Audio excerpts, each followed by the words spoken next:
Karena sudah terlalu sering melihat skenario drama tentang putra kandung dan putra angkat, hal pertama yang aku lakukan saat kembali ke keluarga kaya ini, adalah bicara jujur kepada keempat kakak perempuan yang membela si putra angkat itu. Aku berkata, hari ini aku datang bukan untuk menyambung kasih, tapi untuk memutuskan hubungan. Begitu kata-kata itu terucap, semua orang tertegun. Ayah dan Ibu Yun dengan cemas berkata, Xiaomo, ada hal-hal yang tidak boleh diucapkan sembarangan. Itu bisa menyakiti perasaan. Aku mengangkat tangan untuk menghentikannya, lalu melanjutkan bicara. Aku tidak tahu seberapa banyak kalian tahu tentangku, tapi kurasa kalian pasti sudah menyelidiki beberapa hal. Namun, hari ini aku ingin kalian mendengar versiku sendiri. Aku akan menceritakannya sesingkat mungkin.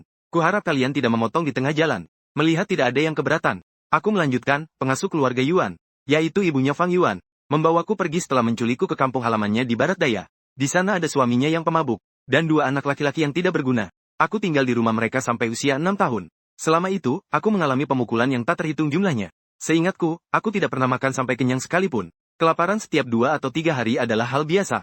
Aku menyibak rambut di dahiku, memperlihatkan bekas luka, sepanjang sekitar 4 atau 5 cm di atas alis kanan. Ayah kandungnya Fang Yuan mabuk dan memukulku dengan botol minuman keras. Saat itu aku langsung pingsan. Ketika terbangun, aku berada di dalam kandang babi. Seekor babi sedang menggigit lenganku, hampir saja memakanku. Ibu Yun memekik pelan dan menutup mulutnya. Tatapan semua orang yang hadir tampak sangat terkejut. Fang Yuan bahkan terlihat sangat panik. Intuisinya mengatakan, sepertinya dia sedang menghadapi sesuatu yang tidak bisa diperbaiki lagi. Aku beruntung bisa selamat, tapi hidupku jadi jauh lebih menderita. Setiap hari ada pekerjaan yang tak habis-habisnya, dan pukulan yang tiada henti. Sampai pada tahun ketika aku berusia 6 tahun. Hari itu, saat sedang memasak air, aku tidak sengaja tersandung. Hampir separuh dapur terbakar habis. Akibatnya, tentu saja aku dipukuli habis-habisan lagi. Aku menepuk kaki yang kurus ini. Kaki ini patah karena pukulan saat itu. Pukulan kali itu benar-benar sangat parah. Mereka mengira aku sudah mati, dan langsung membuangku ke dalam hutan. Musim itu sering ada beruang yang muncul. Mungkin mereka berniat menjadikanku umpan beruang. Tapi nyawaku cukup tangguh. Aku tidak bertemu beruang. Malam itu bintang-bintang tampak besar dan bulat. Aku merangkak menyusuri parit sepanjang malam. Lengan dan kakiku sampai lecet-lecet. Baru saat fajar tiba, aku berhasil merangkak sampai ke jalan raya. Aku bertemu orang dari desa sebelah yang hendak ke kota untuk berjualan sayur. Aku meminta mereka mengantarku ke kantor polisi. Aku bekerja sama melakukan pemeriksaan luka, lalu melaporkan mereka. Polisi pun menjebloskan pengasuh itu dan suaminya ke dalam penjara bersama-sama. Sayangnya, dia tidak mau mengaku. Dari mana asal penculikanku? Aku mengangkat kelopak mataku, melihat orang-orang di sekitarku yang terpaku tak bisa berkata-kata. Aku menyunggingkan senyum tipis yang dingin. Aku menceritakan ini hanya agar saat kalian membuat keputusan, kalian bisa mempertimbangkan posisiku. Aku menatap ayah dan ibu Yun. Aku tahu kasih sayang karena melahirkan tak sebanding dengan membesarkan. Begitu juga sebaliknya. Anak kandung belum tentu bisa menandingi anak yang dibesarkan sendiri. Kalian menyayangi Fang Yuan, ingin terus membesarkan dan memanjakannya. Itu urusan kalian sendiri. Aku tidak keberatan. Tapi, kuharap kalian juga menghargai hakku untuk membencinya. Aku menatap Fang Yuan dengan dingin. Terus terang, aku sangat muak. Bahkan bisa dibilang aku sangat membencimu. Melihatmu, membuatku teringat wajah jahat pasangan iblis itu. Rasanya aku ingin mencabik-cabikmu hidup-hidup sekarang. Apapun yang terjadi, kita tidak mungkin bisa hidup di bawah satu atap. Rasa terancam yang kuat membuat otak Fang Yuan berputar cepat. Dia segera berlutut, Kak, maafkan aku. Ini salahku. Hingga membuatmu menderita seperti ini. Yun Huang mengulurkan tangan hendak membantu Fang Yuan berdiri. Namun melihatku sekilas lalu menarik tangannya kembali. Aku menatap Ibu Yun lagi. Melihat ekspresi sedihnya yang sampai ingin pingsan. Aku tidak merasa kasihan sedikit pun. Lalu berkata, sekarang aku sudah diadopsi oleh pasangan suami istri yang sangat baik. Meskipun orang tuaku hanya orang biasa, tapi mereka sangat baik kepadaku. Sama seperti tadi, kasih sayang karena melahirkan tak sebanding dengan membesarkan. Dalam hidup ini, hanya mereka yang kuakui sebagai orang tuaku. Aku juga bisa melihat hubungan kalian sangat harmonis. Kedatanganku, mungkin hanya akan mengganggu kebahagiaan hidup kalian. Lebih baik kita anggap saja semua ini tidak pernah terjadi. Fang Yuan tetaplah putra kalian. Itu yang terbaik bagi semua orang. Setelah bicara, aku berdiri. Beberapa hari lagi ujian masuk universitas. Aku harus pulang hari ini. Mari kita berpisah di sini. Jangan hubungi aku lagi di masa depan. Melihat aku akan pergi, Ayah Yun segera menahanku. Nak, kamu tidak boleh pergi. Bahkan dia yang sudah terbiasa menghadapi badai kehidupan. Saat ini pun tampak panik dan tak tahu harus berbuat apa. Kami tidak tahu kamu telah menderita sebanyak ini. Maafkan kami tidak bisa melindungimu. Beri kami kesempatan untuk menebusnya, ya? Kalau kamu tidak suka Xiao Fang, kalian bisa tinggal terpisah. Asal jangan biarkan kita berpisah, ya? Wajah Fang Yuan memucat mendengarnya. Tapi dia bereaksi sangat cepat menahanku. Kak, maaf, akulah yang seharusnya pergi. Aku akan pindah sekarang juga. Selesai bicara, dia berlagak. Hendak naik ke lantai atas untuk membereskan koper. Lalu ditahan oleh Yun Jing dan Yun Huang. Sebentar lagi ujian masuk universitas. Mau pindah kemana kamu saat ini? Yun Huang menarik tangan Fang Yuan. Melihat wajahnya yang menangis, hatinya tetap goyah. Apapun yang terjadi, aku tetap mengakuimu sebagai adikku. Jangan pindah. Yun Jing mendekat untuk membujukku. Adik, rumah kita cukup besar. Kalian bisa tinggal di lantai yang berbeda dulu. Dan jarang bertemu. Begitu, ya? Aku menatap dingin kakak beradik keluarga Yun itu. Melihat kalian seperti ini benar-benar menjijikkan.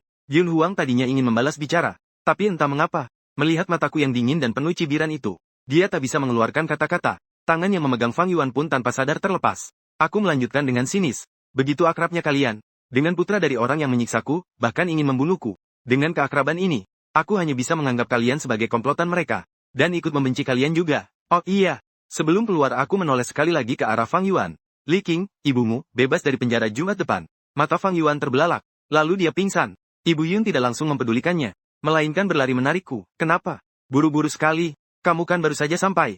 Aku melihat jam. Rumah kami agak jauh dari stasiun. Aku takut tidak akan keburu. Di luar sepertinya tidak ada bus. Jadi, aku bicara lagi, bisa tolong minta seseorang mengantarku? Mereka berdua masih tidak mau melepaskanku. Aku hanya bisa berkata lagi, waktu sangat berharga. Aku tidak ingin mengganggu jadwal belajarku. Ayah dan Ibu Yun akhirnya mengantarku sendiri ke stasiun. Melihatku masuk ke stasiun tanpa menoleh ke belakang.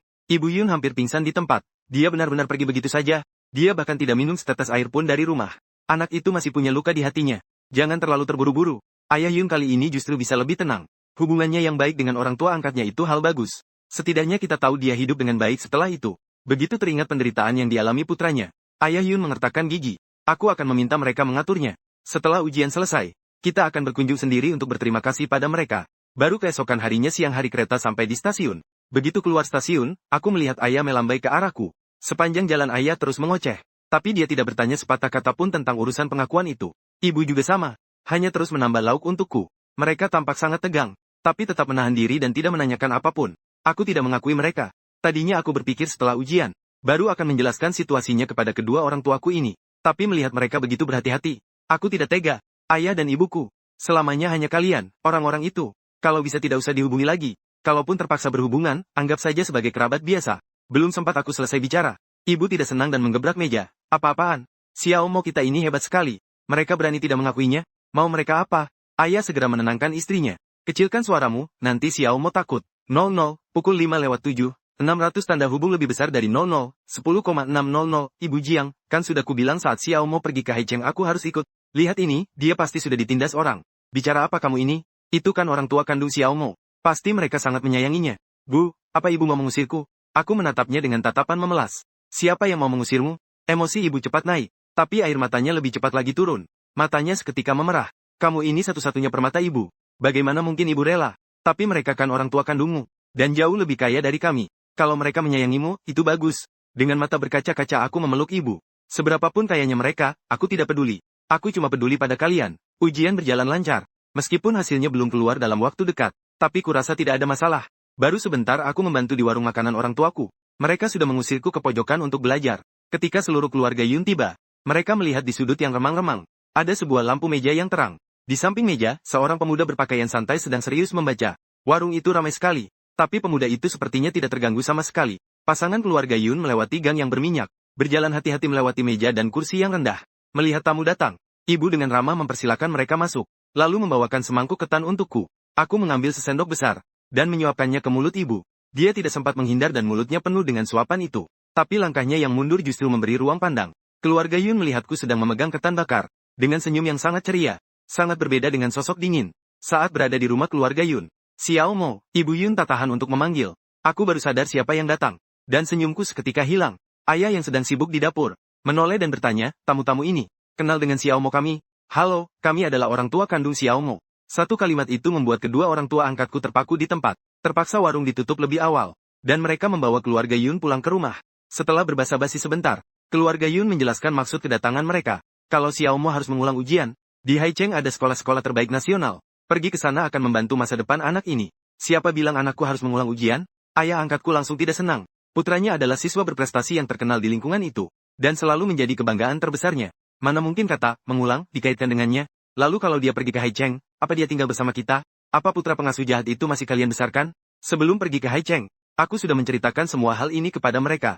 Mendengar apa yang dialami putra mereka sendiri. Mereka sudah sangat marah sejak lama. Kalian tahu kami akan mengirimnya pergi. Tapi bagaimanapun dia sudah kami besarkan. Setidaknya kami harus mencarikannya tempat yang layak.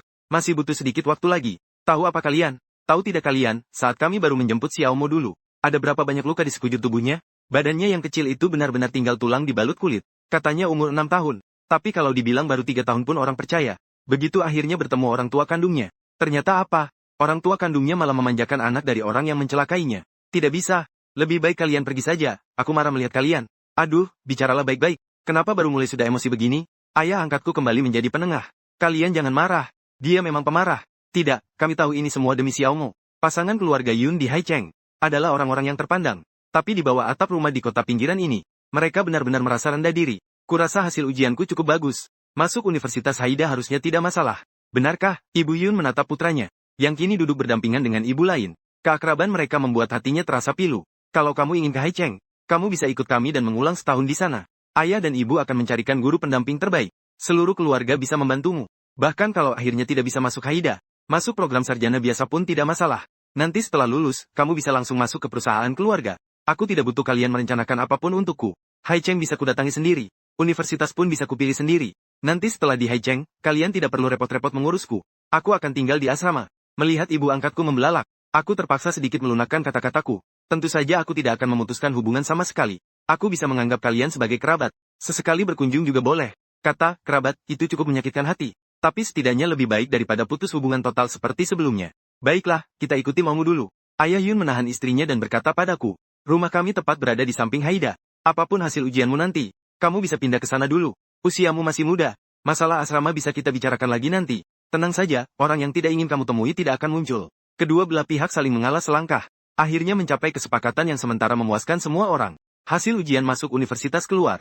Aku meraih nilai 730 dan menjadi juara pertama seprovinsi. Beritanya menghebohkan seluruh kota kecil itu. Seminggu penuh.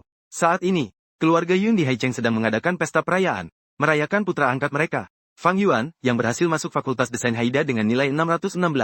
Pesta baru diadakan sekarang karena kebetulan hari ulang tahun Fang Yuan. Jadi diputuskan untuk dirayakan bersamaan.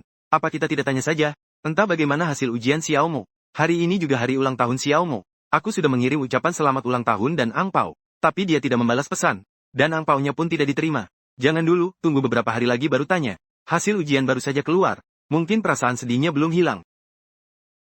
Ditambah lagi Xiao Fang lulus dengan baik. Perbandingan ini pasti akan membuatnya makin sedih. Ayah Yun merasa ini bukan saat yang tepat. Benar juga, Xiao Fang juga sudah tidak senang beberapa hari ini.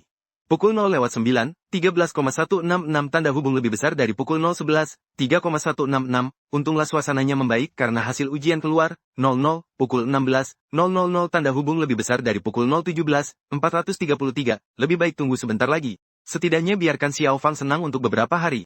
Di luar, anak-anak muda mengerumuni Fang Yuan. Xiao Fang hebat sekali. Nilainya, bisa masuk 10 besar di jurusan kita, kan?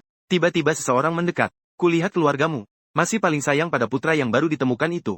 Begitu topik ini dibuka, semua orang langsung bersemangat. Mereka sudah lama ingin tahu. Fang Yuan sebenarnya tidak ingin di pesta perayaannya ini mendengar kabar apapun tentangku. Dia tersenyum dan tidak berkata apa-apa. Tadinya dia ingin orang lain berhenti bertanya. Pukul 0:09, 38,966 tanda hubung lebih besar dari pukul 0:10, 133, tapi tak disangka ada lagi yang bermulut besar. Dan berkata, kudengar dia seumuran dengan Xiao Fang. Sebenarnya apa sih hubungan kalian? Bukan anak haram ayahmu di luar sana, kan? Wajah Fang Yuan menegang. Orang-orang justru mengira tebakan mereka benar.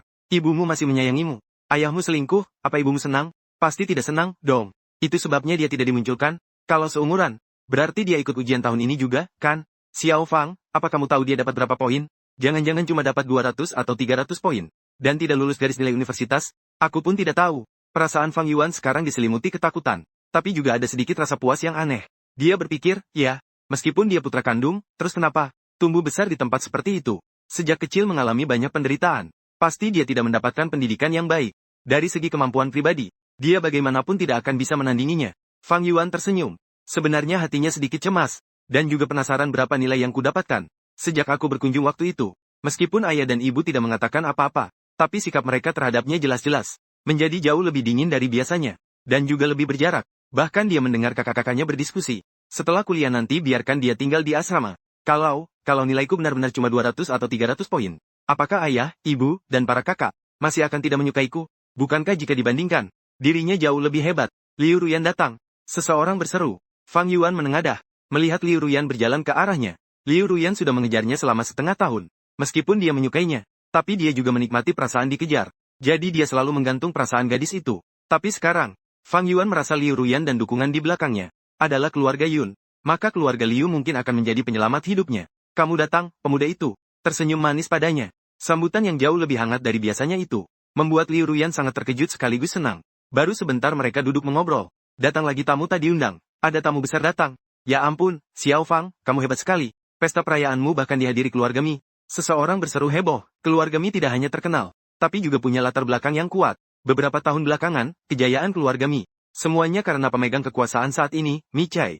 Beberapa tahun lalu dia muncul tiba-tiba dan menggulingkan pemegang kekuasaan saat itu, yaitu kakek keluarga Mi, beserta seluruh ahli warisnya. Dan dalam waktu singkat beberapa tahun saja, dia telah mengendalikan keluarga Mi sepenuhnya. Kesan dunia luar terhadap Mi Chai terbagi menjadi dua kelompok. 1. Dia orang yang sangat kejam. 2. Dia seorang pemberontak. Tapi bagaimanapun reputasinya, pengaruh keluarga Mi sangatlah besar. Jadi, kehadiran orang dari keluarga Mi di pesta masuk Universitas Anak Angkat Keluarga Yun, ini benar-benar sebuah kehormatan besar. Meskipun yang datang hanya dari cabang keluarga Mi, tapi karena mewakili keluarga Mi, ayah dan ibu Yun pun menyambutnya sendiri. Hanya saja setelah beberapa kalimat, orang-orang mulai mencium maksud tersembunyinya. Orang-orang dari keluarga Mi ini memang tidak datang tanpa alasan.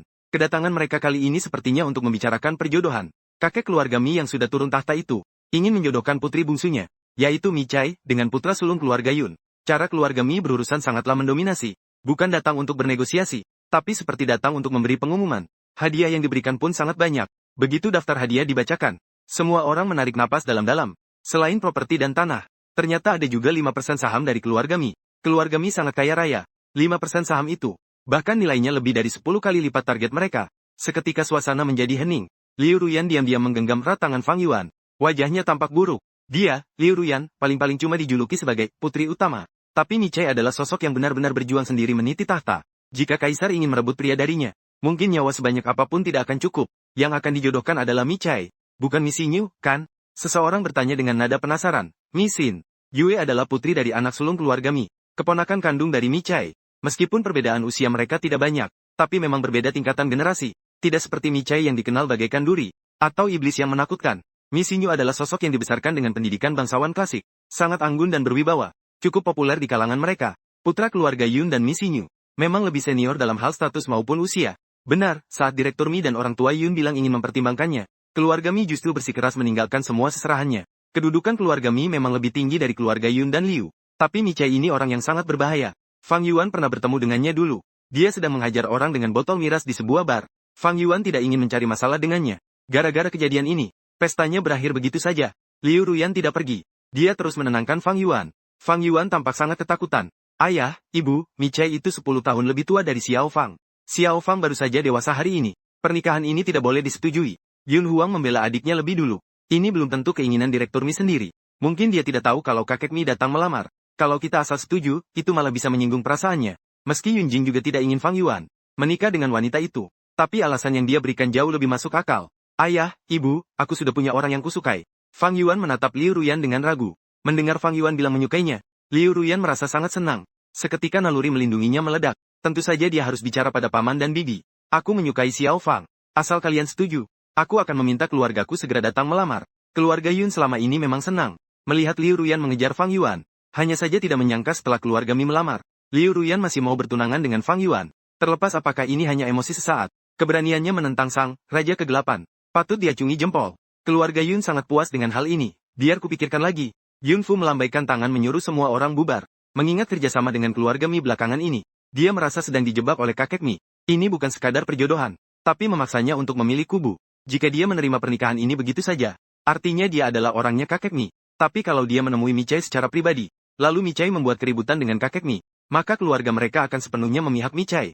Benar-benar merepotkan. Keluarga ini sepertinya lupa padaku untuk sesaat. Menurut alur cerita aslinya, setelah Mi Chai kembali ke Haicheng, dia memang langsung mengacaukan pertunangan itu. Tapi kakek Mi tidak pernah menyerah.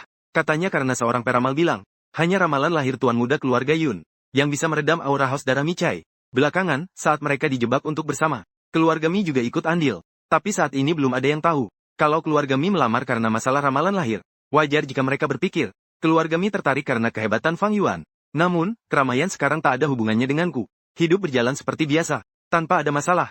Sampai saat pendaftaran universitas, keluarga Yun menghubungi Ningjing lagi. Mereka bahkan memasukkanku ke dalam grup keluarga. Mengulang sekolah, apa kalian bercanda? Aku merasa keluarga ini cukup lucu. Seolah-olah mereka sudah yakin aku harus mengulang setahun lagi. Li Ziruo, kalau mengulang setahun, kalaupun tidak bisa masuk universitas high seperti Xiao Fang, setidaknya kau bisa dapat gelar sarjana. Benar, kau jangan malu. Walau nilaimu buruk, kami tidak akan menertawakanmu. Kakak, meskipun aku siswa seni, tapi nilaiku lumayan bagus. Kalau ada yang tidak kakak mengerti, tanya saja padaku kapan saja. Mereka semua terus saja mengoceh. Sangat menyebalkan, saat Fang Yuan bicara. Aku tanpa ragu langsung keluar dari grup. Sebelum keluar, aku sempat menyindir, ibuku bilang, kau lahir 1 hari lebih dulu dariku. Jadi jangan panggil aku kakak. Sok imut begitu benar-benar menjijikkan. Yunjing mengirim pesan pribadi, maafkan aku. Tadi Xiao Fang juga ada saat buat grup. Sayangnya, tak ada pilihan lain. Makanya dia ikut diajak. Sumpah, kami sama sekali tidak bermaksud meremehkanmu. Aku mendengus sinis. Lalu Ibu Yun menelepon. Dengan suara hati-hati, dia menanyakan nilaiku. 726. Ibu Yun mengira dia salah. Dengar, kenapa kalian bersikeras menganggap nilaiku sangat buruk? Mengingat hari saat aku ke kediaman Yun, aku juga tidak berdandan seperti berandalan. Xiao Mo, kau benar-benar dapat nilai 700 lebih? Ibu Yun memastikan sekali lagi. Iya, aku yakin. Jadi kalian, tidak perlu melakukan hal-hal yang tidak berguna di sana. Hanya memuaskan diri sendiri. Aku akan pergi berlibur. Jangan hubungi aku sebelum kuliah dimulai kalau tidak penting. Keluarga Yun rasanya seperti orang yang dipaksa lembur. Sedangkan aku sama sekali tidak ingin ikut campur. Setelah menutup telepon, hantu laki-laki itu muncul lagi. Bicaranya sangat hati-hati. Entah kenapa, dia sepertinya agak takut padaku. Rasa takutnya seperti murid pada kepala sekolah. Aku merasakan kehangatan itu lagi. Tapi kali ini lebih sedikit dari sebelumnya. Mungkin karena jaraknya terlalu jauh. Dia tahu aku mulai agak tidak sabar. Aku mengibaskan tangan, menyuruhnya diam dan pergi. Dia cemberut, ingin menangis tapi ditahan. Lalu menghilang dengan patuh. Kuliah akan segera dimulai. Ayah Jiang menempelkan kertas besar di depan tokonya dengan bangga, mengantar putra ke Universitas Hai. Tutup selama 3 hari. Lalu dia bersama Ibu Jiang mengantar putra mereka ke Haicheng. Keluarga Yun bertanya kapan aku akan datang. Setelah berpikir sejenak, aku membalas waktunya. Ternyata aku mau menanggapi mereka. Si hantu laki-laki kaget. 2 bulan ini aku sudah puas bermain. Dia mengira aku akan lepas tangan begitu saja. Tiap hari dia ketakutan setengah mati. Tapi tidak berani bertanya. Sesekali aku harus menunjukkan eksistensiku. Dan sedikit mengusik mereka. Pukul 0.15, 13,866 tanda hubung lebih besar dari pukul 0.14, 4,900 aku benar-benar tidak ingin bekerja. Makin dipikir makin kesal. Jadi aku buat keluarga Yun ikut kerepotan. Baru saja setuju tinggal di rumah Yun. Aku malah pesan hotel di internet. Tidak mau di rumah. Chen Mo tidak mengerti lagi. Rumah, memangnya itu rumahku? Aku selalu tahu cara menusuk hati hantu itu. Dia benar-benar mojok sambil merenung sedih. Yang menjemput kali ini selain pasangan Yun, ada juga Yun Jing. Dia dengan antusias membantuku membawa barang. Lalu dengan sopan mempersilakan pasangan Jiang masuk mobil. Sejauh ini sikap mereka masih cukup normal. Tapi aku tidak menurunkan kewaspadaanku. Orang-orang aneh di dunia drama picisan itu ada di mana-mana. Aku tidak boleh meremehkan kecerdasan mereka. Tapi juga jangan meremehkan betapa rendah moral mereka. Tahu kalau harus tinggal di kediaman Yun. Ayah dan Ibu Jiang sempat ragu tapi akhirnya setuju. Meski tidak sebebas tinggal sendiri. Tapi mereka ingin tahu, bagaimana sebenarnya sikap keluarga ini pada Xiao Mo. Ternyata, baru saja masuk pintu, mereka sudah bertemu Yuan Su yang cari masalah. Pemeran utama wanita, Liu Ruyan, adalah dia. Di kehidupan sebelumnya, dialah yang membunuhku. Aku begitu mencintainya dan baik padanya. Tapi dia malah mendorongku dari gedung demi sampah itu. Chen Mo kembali meledak-ledak. Aku mengertakkan gigi karena kesal. Seberapa gila tokoh utama dan keluarga Yun saja belum kulihat. Tapi yang di sampingku ini, sudah mengamuk duluan. Chen Mo bahkan menerjang maju ingin mencekik leher Liu Ruyan. Tentu saja dia tidak bisa menyentuhnya. Gara-gara kau, hari ini Xiao Fang tidak bisa pulang. Liu Ruyan melewati Chen Mo yang sedang mengamuk. Dan langsung melabrakku. Dia tampak begitu angkuh. Postur tubuhnya tinggi dan tegap. Sorot matanya dingin, memancarkan aura yang kuat. Benar-benar mempesona. Bahkan saat sedang marah pun, dia memiliki ketegasan yang tidak ada pada si hantu Chen Mo. Penuh percaya diri dan energi kehidupan yang meluap. Wajar saja jika orang yang terpuruk akan tertarik padanya. Nona Xiao Fang bilang, putra dari penculik itu. Aku akan selalu menganggap Fang Yuan dan keluarga pengasuh itu satu paket. Aku yakin kalau terus dicuci otak, lambat laun setiap kali orang menyebut Fang Yuan, mereka akan teringat orang tuanya yang kriminal. Apa yang kau bicarakan? Liu Ruyan sama sekali tidak tahu hal ini. Keluarga Yun hanya bilang ke publik kalau mereka menemukan putra yang hilang bertahun-tahun, tapi tidak pernah bilang Fang Yuan bukan anak kandung. Kau tidak tahu kalau Fang Yuan adalah anak dari pengasuh keluarga Yun? Ibu pengasuhnya itu menukar kami berdua. Aku menatap Yun Fu yang tampak canggung di samping. Ibu Yun, ternyata kalian belum mengumumkan identitas aslinya ya? Xiao Fang bagaimanapun juga dibesarkan oleh kami. Ibu Yun merasa sedikit bersalah. Begitu juga seluruh anggota keluarga Yun. Mana mungkin? Beberapa waktu lalu, Paman dan Bibi masih merayakan ulang tahun dan pesta kelulusan untuk Xiao Fang. Kalau bukan anak kandung, mana mungkin semanja itu? Pesta ulang tahun, pesta kelulusan. Aku menatap dingin keluarga Yun. Hubungan kalian benar-benar harmonis ya? Begitu masuk kuliah, dia akan tinggal di asrama. Yun Fu merasa agak pusing. 2 hari lagi kami juga akan buatkan pesta kelulusan untukmu. Tidak perlu, aku tidak butuh. Aku merebut kembali koper yang dibawa Yun Jing. Sudah kubilang, kalau berat melepaskannya, jangan cari aku. Bagaimanapun juga, kau tetaplah putra keluarga Yun kami. Bukan. Putra penculik itu yang putra keluarga Yun kalian yang asli. Manjakanlah dia baik-baik. Ayah, ibu, ayo pergi. Apa yang dikatakannya itu benar? Liu Ruyan bertanya pada Yunjing dengan tidak percaya. Yunjing bingung harus menjawab apa. Dia hanya bisa mencoba menahan kami. Xiao Fang dulu juga hanya bayi. Apa yang dilakukan ibu kandungnya tidak bisa ditimpakan padanya. Xiao Fang ternyata benar-benar. Liu Ruyan merasa agak terpukul. Tapi akhirnya rasa kasihan pada laki-laki yang disukainya menang. Kalau begitu, Xiao Fang dan kau sama-sama korban. Kenapa pikiranmu begitu sempit? Aku memutar bola mata. Cepat minggir. Sebaiknya kita tidak usah tinggal di sini. Daripada membuat putra kesayangan, mereka tidak bisa pulang. Dan kita dibenci tanpa sebab. Ayo, kita pergi. Orang macam apa kalian ini? Malah bilang gara-gara Xiao Mo kami, dia tidak bisa pulang. Siapa juga yang sudi tinggal di rumah ini? Xiao Mo kami tidak butuh. Jangan pergi dulu. Ibu Yun menahan Ibu Jiang. Kami pasti akan memberikan penjelasan soal Fang Yuan pada Xiao Mo. Yakinlah, hari ini dia pasti tidak akan datang. Bibi Yun, ini tidak adil bagi Xiao Fang. Liu Ruyan tidak terima. Adil? Apa maksudmu dengan adil? Ibu Jiang menatap pemuda ini. Dengan sangat tidak suka. Xiao Mo kami sudah menderita begitu banyak. Menanggung begitu banyak cobaan, apa itu adil? Kulihat latar belakang keluargamu juga lumayan, kan? Bagaimana kalau kau yang ditukar oleh pengasuhmu? Disiksa setiap hari. Sedangkan anak pengasuhmu hidup mewah dan sombong di rumahmu? Yunfu menyapa dengan perasaan canggung. Menurutmu itu adil tidak? Liu Ruyan terdiam. Kalau dipikir-pikir dari posisi itu, sepertinya dia juga tidak bisa tinggal diam begitu saja. Kau anak kecil ini benar-benar bicara tanpa beban. Nyonya Jiang berkata dengan ketus. Kalau mau sok suci dan berhati besar, bawa saja anak penculik itu ke rumahmu. Dia kelak akan jadi keluargaku. Liu Ruyan memang sedang mabuk cinta. Walah, ternyata kau ini calon menantu si penculik ya? Nyonya Jiang menatap Liu Ruyan dengan jijik. Pantas saja sifatmu menyebalkan. Siapa yang bilang menantu penculik? Liu Ruyan merasa dirinya adalah pembela kebenaran. Hari ini dia datang untuk menuntut keadilan bagi Xiao Fangnya yang malang. Kenapa tiba-tiba dia malah merasa jadi penjahat? Dia baru saja ingin membantah, tapi langsung ditarik ke samping oleh Yunjing. Kumohon jangan bicara dulu. Urusan Xiao Fang bisa dibahas nanti. Yunjing merasa nona besar ini benar-benar bikin kacau. Adik kandungnya baru saja mau menanggapi mereka. Tapi dia malah mau mengusirnya lagi. Tuan, ada tamu datang. Saat itu, pengurus rumah tangga berlari masuk. Wajahnya tampak panik. Belum sempat dia menyelesaikan bicaranya. Terlihat sekelompok orang besar masuk ke dalam. Yang memimpin di depan adalah seorang wanita dengan aura yang sangat kuat. Dia berpostur tinggi. Berpakaian sangat elegan. Gaun merah yang pas di badan. Membuatnya tampak seperti mawar paling berbahaya di kegelapan malam. Matanya yang tajam menatap sekeliling dengan sedikit senyum sinis. Kebetulan sekali, keluarga Yun sepertinya sedang mengadakan pertunjukan. Direktur Mi, sudah lama tidak bertemu. Tapi Mi Chai sama sekali tidak memedulikannya. Dia malah berjalan melewati kerumunan dan menghampiriku. Sedang apa kau di sini? Ini Xiao Mo, putra kami yang baru saja kembali. Xiao Mo, ini nona ketiga dari keluarga Mi. Tak disangka, Mi Chai menatapku sambil tersenyum. Ternyata kau tuan muda keluarga Yun, ya? Tapi, tidak perlu memanggilku, Bibi. Sepertinya urutan silsilah kita agak kacau sekarang. Aku menjawab dengan ekspresi datar. Nama tuan muda keluarga Yun itu Fang Yuan, kan? Mi Chai mengangkat alisnya. Bukankah Fang Yuan itu anak dari pedagang manusia? Seketika seluruh keluarga Yun mematung. Wajah mereka berubah pucat pasi. Aku pun mengangkat alis. Aku sangat puas dengan cara Mi Chai memojokkan mereka. Kau benar sekali. Tapi keluarga Yun memang lebih suka anak pedagang manusia. Mi Chai menatap Yun Fu dengan senyum menyindir. Wah, mereka benar-benar sakit. Hampir saja aku tertawa. Susah payah aku menahannya. Aku tak ingin berurusan lebih lama lagi. Aku berbalik untuk pergi. Namun Mi Chai menarikku. Mau kemana? Biar kuantar. Bukannya kau ada urusan? Tadinya memang ada. Sekarang sudah tidak ada lagi. Dia tersenyum nakal, mengantarmu jauh lebih penting. Kalian sudah saling kenal? Mi Chai mengusap kepalaku dengan penuh kasih sayang. Siswa Yun ini pernah menerima beasiswa dariku. Hanya 3 orang di seluruh provinsi Southwest yang mendapatkannya.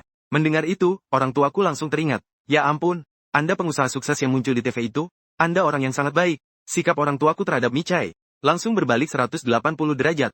Mereka jadi sangat ramah. Kini giliranku yang merasa aneh. Penjahat terbesar di buku ini. Di mata orang tuaku yang jujur, ternyata dianggap sebagai orang yang sangat baik. Tapi aku tidak menolak. Lumayan bisa menumpang mobilnya. Akhirnya, keluarga Yun hanya bisa menonton. Saat aku masuk ke mobil Mi Chai, kami pun pergi begitu saja. Kali ini, aku tidak menyentuh setetes pun air di rumah Yun. Bahkan tidak melangkah masuk ke pintunya. Di dalam mobil, aku menyebutkan alamat hotel.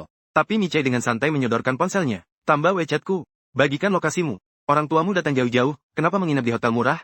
Batalkan saja, aku akan mengatur penginapan di hotel milikku. Ayah segera menolak. Jangan merepotkan. Hanya 1 malam, di mana saja tidak masalah. Tapi Mi Chai menoleh ke belakang. Tersenyum seperti orang yang sangat budiman. Paman, Bibi, jangan sungkan, siswa Yun sudah banyak membantuku. Aku harus berterima kasih. Lagi pula, di hotel sendiri tidak perlu bayar. Sambil meladeni orang tuaku, dia mengirim pesan padaku lewat ponselnya. Hubunganmu dengan orang tuamu cukup baik. Mereka sepertinya bukan pedagang manusia, kan? Aku menjawab, tentu saja bukan. Dia langsung membalas, mengerti. Akan kupastikan mereka dilayani dengan baik. Aku terdiam sejenak. Kapan aku meminta bantuannya? Tak lama kemudian, kami sudah masuk ke kamar suite mewah di lantai teratas. Ibu sampai tidak bisa berkata-kata karena terkejut. Nak, Apakah ini kamar presidential suite seperti di TV yang harganya puluhan juta rupiah itu? Aku hanya bisa merasa pening. Michai ini benar-benar berlebihan. Ayah juga merasa ada yang tidak beres.